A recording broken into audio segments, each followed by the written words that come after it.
CM గారికి 20 సార్లు చెప్పిన సీఎం గారికి.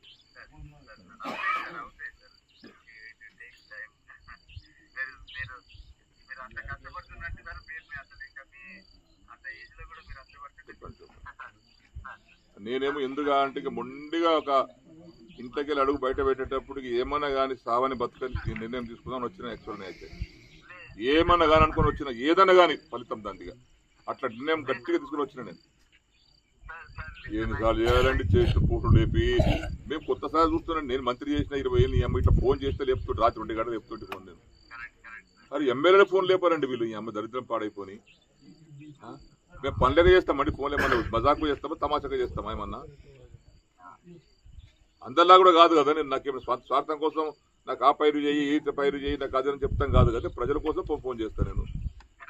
ఇక మాలాంటి వాళ్ళకు కూడా రెస్పాన్స్ లేకపోతే ఎందుకండి ఇంకా ఈ రాజకీయం పాడైపోయింది దరిద్ర రాజకీయం.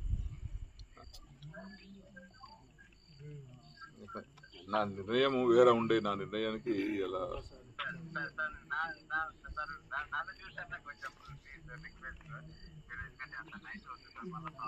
ఏమైతే నైట్ అయితే ఏముందండి జంగల్లో ఉన్నాం. జంగల్లో వండుకుంటాము కూడా చంపుతాం బతుకుతాం ఏముంది అంతకన్నా మీకు ఒకనాడు వచ్చినా కూడా వస్తాము. ఒకనాడు పోయేది ఒకటే పోతాం ఇంకేమున్నది ఎప్పుడో పోయేది. ఇంత ఇట్లాంటి ప్రభుత్వంలో ఇట్లాంటి పరిస్థితుల్లో మా ఫోన్ లేకపోతే ఎవరు చెప్పుకోవాలి శ్రీ గారు? మేము ఎవరితో మాట్లాడాలి? మేము వాళ్ళ మొక్కన పోయి సంగతి అమ్మ ఈ వయసులో పోయి